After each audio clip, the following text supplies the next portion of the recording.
Vanessa. Aku ini, kami dari kelas 12 IPS 1. Video ini dibuat untuk memenuhi tugas prakarya dan kewirausahaan tema pengolahan kuliner khas Indonesia yang telah dimodifikasi. Hal paling pertama adalah kita menentukan ide modifikasi makanan dan minuman daerah. Ada 3 menu, yaitu yang pertama ada menu utama, yang kedua cemilan, yang ketiga ada minuman. Nah, untuk menu utama itu adalah kimbap pecel. Nah, kimbap pecel ini merupakan ide modifikasi dari makanan khas daerah, yaitu pecel. Nah, pecel ini biasanya berasal dari Jawa Timur atau Jawa Tengah dan juga Yogyakarta. Modifikasi yang dilakukan itu terletak pada isiannya yang diganti menjadi isi pecel sayur dan juga ditambahkan nori dan digulung membentuk kimbap. Yang kedua ada cemilan, yaitu misro coklat keju. Misro merupakan cemilan khas masyarakat Sunda. Misro coklat keju merupakan hasil dari modifikasi kuliner Indonesia, yaitu misro. Biasanya isi misro adalah gula merah, namun pada modifikasi yang akan dilakukan isinya diganti menjadi coklat dan keju. Yang ketiga ada cendol, yaitu berasal dari Jawa Barat. Modifikasi yang akan dilakukan terletak pada bahan pembuatannya, yaitu cendol diganti menjadi jelly dan santan diganti menjadi susu. Nah, kali ini kita mau menyebutkan resep dan cara pembuatan dari 3 menu makanan yang sudah kita sebutkan tadi. Yang pertama itu ada kimbap pecel. Bahan-bahannya yang diperlukan adalah 1. Nasi, kedua nori, tempe, tahu, telur, dan juga sayuran. Lalu sayurannya itu bisa berisi bayam, kangkung, toge, wortel, dan juga kacang panjang. Nah, cara pembuatannya itu yang pertama, cuci dulu sayurnya menggunakan air mengalir hingga bersih, kemudian rebus menggunakan air yang sudah mendidih. Setelah itu goreng tempe, tahu, dan juga telur. Selanjutnya adalah menyusun nasi, nori, sayuran yang sudah direbus, dan juga tempe, tahu, telur yang sudah digoreng, dan gulung hingga rapi, dan juga potong-potong hingga membentuk kimbap dan sajikan bersama bumbu kacang. Yang kedua ada bahan-bahan dari pembuatan misro coklat keju. Yang pertama itu ada singkong, garam, coklat, keju, dan minyak goreng. Lalu ada tahapan cara membuatnya. Yang pertama, kupas singkong dan cuci hingga bersih menggunakan air mengalir. Yang kedua, parutlah singkong hingga halus dan peras hingga semua airnya keluar. Yang ketiga, tambahkan garam dan aduk hingga merata.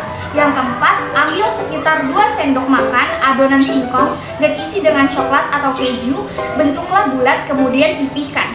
Yang kelima, goreng dan angkat setelah berwarna emas kekuningan.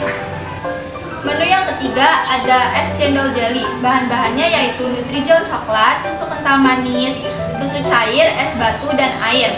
Pembuatannya, campurkan Nutrijel coklat ke dalam panci berisi air, lalu masak hingga mendidih dan kental.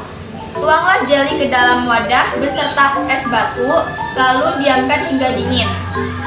Yang ketiga, masukkan susu cair dan susu kental manis, lalu aduk hingga merata. Yang terakhir, masukkan es cendol jelly ke dalam wadah yang sudah disediakan. Tahap yang kedua adalah tahap analisis SWOT dari ketiga menu tadi. Yang pertama ada produk kimbap pecel. Analisis SWOT yang ada stage atau kekuatan yang berisi 1, termasuk makanan yang sehat karena berasal dari bahan yang bergizi. Kedua, harga yang terjangkau untuk semua kalangan. Dan yang ketiga, bahan mudah didapat dan tidak membutuhkan modal yang besar. Selanjutnya ada weakness atau kelemahan yang berisi 1, memiliki jangka waktu untuk konsumsi, artinya makanan cepat basi karena berasal dari sayuran. Selanjutnya ada opportunities atau peluang yang berisi 1, sedikit bersaing atau bahkan tidak ada yang menjual. Yang kedua, inovasi yang akan menarik perhatian orang-orang. Selanjutnya yang terakhir ada threat atau ancaman yang berisi 1, cara konsumen yang bisa berubah-ubah, kenaikan harga bahan yang bisa mengalami harga jual, serta kemungkinan untuk yang bersaing yang lebih berpengalaman. Nah, produk yang kedua ini adalah analisis SWOT dari misro coklat keju. Yang pertama ini ada strength atau kekuatan. Yang pertama ada harga yang menjangkau untuk semua kalangan, jadi semua kalangan bisa coba untuk harga tersebut. Lalu yang kedua ada proses pembuatan yang mudah dan sederhana. Yang ketiga ada bahan baku mudah didapat dan tidak membutuhkan modal yang besar. Nah, yang terakhir dia tidak menggunakan bahan tahan pengawet, jadi aman banget ya buat dikonsumsi. Nah, yang kedua ini ada weakness atau kelemahan. Yang pertama, memiliki jangka waktu untuk dikonsumsi atau tidak tahan lama. Jadi tidak tahan lama nih produknya. Lalu yang kedua ini mudah ditiru oleh pesaing. Yang ketiga ini adalah opportunities atau peluang. Yang pertama ini sedikit pesaing karena belum banyak yang menawarkan produk seperti ini. Lalu yang kedua ini inovasi yang menarik perhatian banyak orang. Lalu yang terakhir ada threat atau ancaman. Yang pertama ini selera konsumen yang mudah berubah-ubah. Lalu yang kedua kemungkinan munculnya pesaing yang lebih berpengalaman. Yang ketiga ada analisis SWOT es cendol jelly, yaitu strength atau kekuatan dari es cendol jelly, yaitu harga yang terjangkau untuk semua kalangan, bahan mudah didapat, dan tidak membutuhkan modal yang besar. Yang ketiga, tidak menggunakan bahan pengawet. Lalu weakness atau kelemahan dari es cendol jelly yaitu memiliki jangka waktu untuk dikonsumsi atau tidak tahan lama, mudah ditiru oleh pesaing. Yang ketiga, opportunities atau peluang dari es cendol jelly yaitu inovasi yang akan menarik perhatian orang-orang, diminati oleh setiap kalangan. Yang terakhir ada threat atau ancamannya, yaitu pertama, selera masyarakat yang bisa berubah, kemungkinan munculnya pesaing yang lebih berpengalaman. Yang terakhir, musim hujan tidak memungkinkan orang-orang untuk minum es. Setelah menentukan ide modifikasi dan analisis SWOT, kita memilih es cendol jelly sebagai produk yang akan dipasarkan. Langkah ketiga yaitu membuat struktur biaya. Struktur biaya tersebut akan dijelaskan oleh teman-teman saya. Yang pertama itu ada biaya tidak tetap. Biaya tidak tetap adalah biaya yang jumlahnya bisa berubah-ubah mengikuti peningkatan atau penurunan penjualan atau volume produksi barang. Yang pertama ada bahan baku, yang kedua kemasan, dan yang ketiga ada label kemasan. Biaya yang dikeluarkan untuk bahan baku adalah 32.000.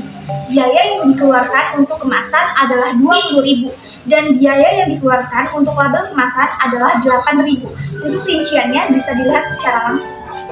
Yang kedua ini ada biaya overhead. Nah, biaya overhead itu apa sih? Biaya overhead adalah biaya yang tidak berkaitan langsung dengan proses produksi. Misalnya biaya penyusutan alat. Biaya penyusutan alat selama 1 tahun adalah 20.000. Untuk rinciannya bisa dilihat secara langsung. Nah, yang ketiga itu ada biaya produksi. Biaya produksi merupakan seluruh biaya yang dikeluarkan dalam menghasilkan suatu produk.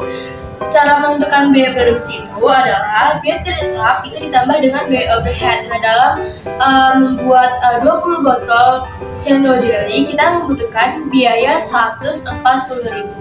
Selanjutnya itu kita menentukan harga pokok produksi per unit. Cara menentukannya adalah dengan membagi biaya produksi dengan jumlah produk yang diproduksi.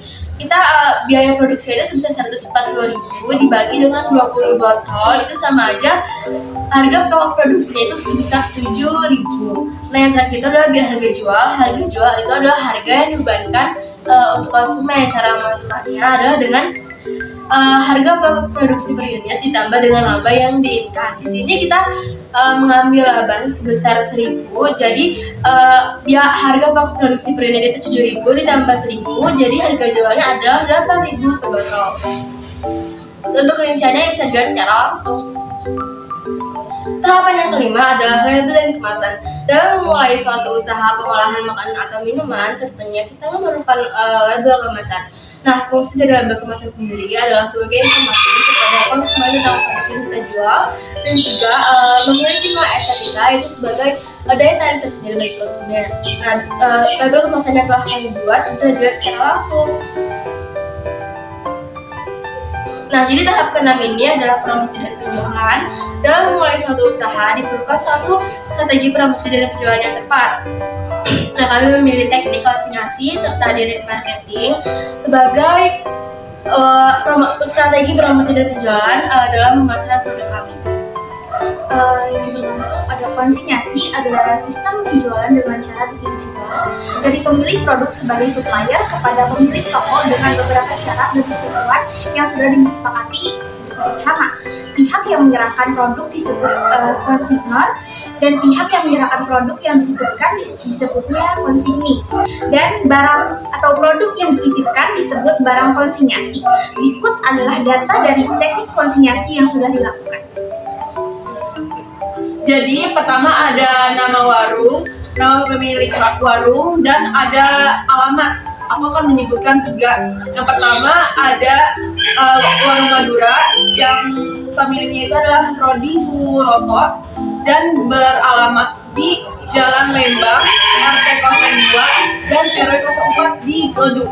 Nah, yang kedua ini ada warung Bu Neni. Pemiliknya adalah Bu Neni itu sendiri dan beralamat di Jalan Kiai Haji Muhammad Ilyas di RT 003 RW 004 yang berada di Ciledug.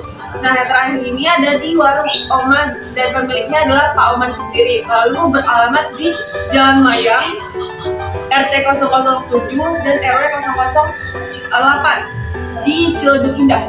Selanjutnya data jumlah titipan dan data harga.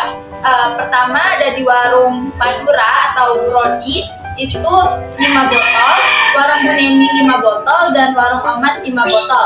Dan jumlah akhir titipannya yaitu 0 botol. Untuk harga penjualannya 8.000 dan harga konsumennya adalah 10.000. Nah, selanjutnya adalah data analisis dari setiap masing-masing warung. Yang di warung Madura, Bu Neni, serta warung yang terakhir itu semuanya habis terjual. Itu dikarenakan warung tersebut memiliki posisi yang strategis sehingga menjadi kelebihan tersendiri bagi warung ini. Banyak dikarenakan dengan begitu, banyak konsumen yang melakukan transaksi di warung-warung tersebut. Dan juga warung tersebut juga memiliki banyak pelanggan sehingga memiliki jangkauan pasar yang lebih luas dan harga yang terjangkau serta kualitas yang baik menjadi daya tarik tersendiri bagi konsumen.